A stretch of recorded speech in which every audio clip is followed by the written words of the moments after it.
Sneemaster! Hi everyone, Sneemaster here with a new review show, Versus Reviews. In these shows, I will compare various ships in a particular category so that you, the viewer, can decide what works best for your situation. These videos take me longer to create, so there may be a slight longer gap between videos. For the first Versus review, I'll go over dropships. Dropships can vary in whether they are focused on infantry, vehicles, cargo, or some combination. But for this list, every ship must be able to carry some passengers in seats. Extra seats. Regular crew doesn't count. Some are heavy armored ships or designed for heavy cargo. Others are for smaller insertions or for dangerous situations. We'll also have some potential future ships, which we don't have confirmed stats for yet. So let's begin. First, we have the new Cutlass Steel. It's based on the Cutlass Black, but has 18 jump seats, a rear remote turret with a dual size 2 gun, and 5 size 1 mounted door guns, aside from the 4 size 3 pilot-controlled guns, and a turret with dual size 3 guns up on top. It only has a single medium shield, fairly light armor, and medium fuel tanks. There is no space for cargo or ground vehicles inside. It can have a crew of 3, pilot, co-pilot, and gunner, plus troops can use the mounted guns. It has 2 large VTOL engines for better landing on areas with gravity. It's designed for light infantry insertions, where the most deadly combatants would be either infantry or ground vehicles. Great for transporting tons of troops in an area needing more maneuverability and lighter combat. Runs for $235, and no in-game prices listed yet.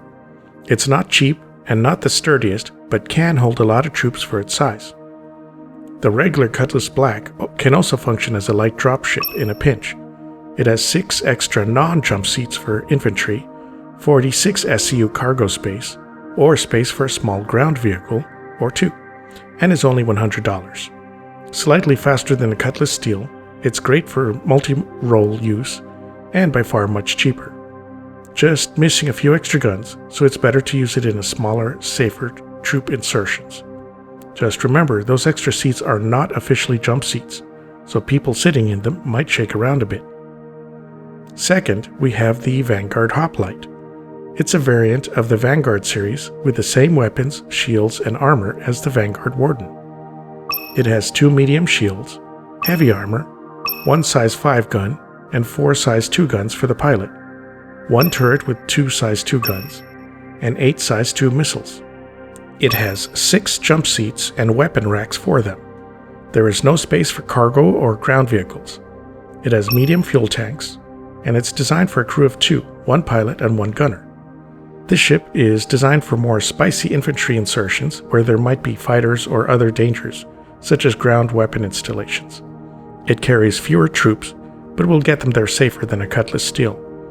Default quantum drive is also very fast and long range. The price is $235 in time-limited sales, or 3.1 million UEC in-game. The Anvil C8 Pisces and C8X Pisces Expedition are next on the list. They are small scout ships that can fit in the hangars of larger ships like the Carrack. They have 2 jump seats and can carry 4 SCU of cargo, so they can function as small dropships or runabouts. They have 1 small shield and have between 2 to 4 size 1 guns for defense, depending on the model. They have a small quantum drive and fuel tanks, but jump drives are optional. The base C8 model can only be bought in-game for 406,000 UEC, while the Expedition model can only be bought on the website for $45. These ships are small, have decent speed, and can ferry troops from larger ships. Just don't get them into heavy combat. The Argo MPUV 1P ship is next. It is a small, snub-sized passenger dropship, mostly used to ferry people from larger ships, similar to the Pisces. This ship has no weapons and 1 size 1 shield. It has no quantum drive or jump drive. It can carry up to 8 passengers in jump seats. It's not very fast, armored, or maneuverable, but is cheap at only 233,000 UEC in-game, or $40 on the website. If you have a very safe environment and are launching from a larger ship, then the MPUV 1P is great to use. Next we have the Anvil Valkyrie, which is a heavy dropship with 20 jump seats and can carry 1 or 2 ground vehicles in the rear bay. It's a larger ship with 2 medium shields and good armor. The ship can fly very long range with 4 size 6 hydrogen fuel tanks and 2 medium quantum fuel tanks. It can handle a crew of up to 5, 1 pilot and the rest are gunners. It has a dual size 2 gun mount for the pilot, plus 2 manned turrets with size 3 guns, and 2 remote turrets with size 3 guns. There's also 2 door guns with size 1 guns on it. It can also carry up to 30 SCU and cargo, officially, although unofficially you can probably stuff cargo anywhere there is space. The Valkyrie has 4 VTOL engines for better surface landing. It is also designed to get a full squad to a landing zone with vehicles, no matter the distance. It's not quite as fast or maneuverable as the previous 2 ships, but it can handle itself quite well. The price is $375 in time-limited sales, or 4.45 million UEC in-game, so it's not cheap. Next we have the even larger M2 Hercules Starlifter. This is a large military transport / dropship. It has a max crew of 3 with another 12 jump seats. There is a troop compartment and armory. It has 2 large shield generators, unknown armor, 2 size 5 pilot guns, and 3 remote turrets with size 4 dual mounts. It has a large quantum drive with 2 medium fuel tanks.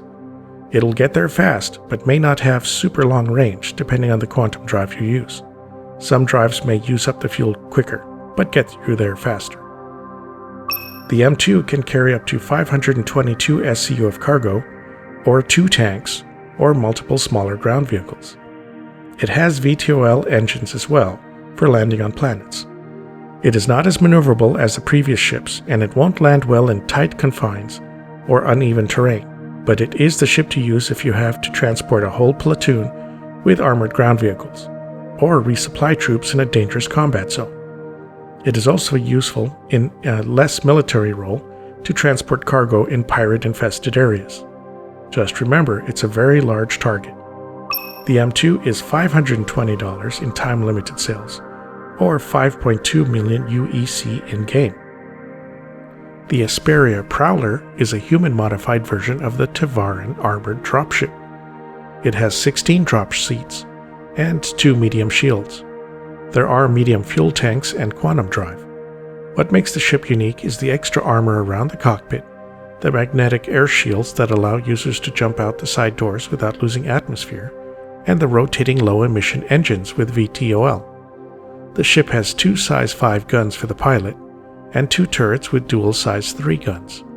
It's expensive at $440 in time-limited sales. The Prowler is an alien design focused around stealthy troop insertions. There are no cargo space or vehicle bays, so it's purely for infantry drops. So when comparing stats, first we have troop capacity. The Valkyrie wins by far above the others with 20 jump seats. Next is the Cutlass Steel with 18 seats, and then the Esperia Prowler with 16 seats. 12 seats for the M2 Hercules, and less for all the rest.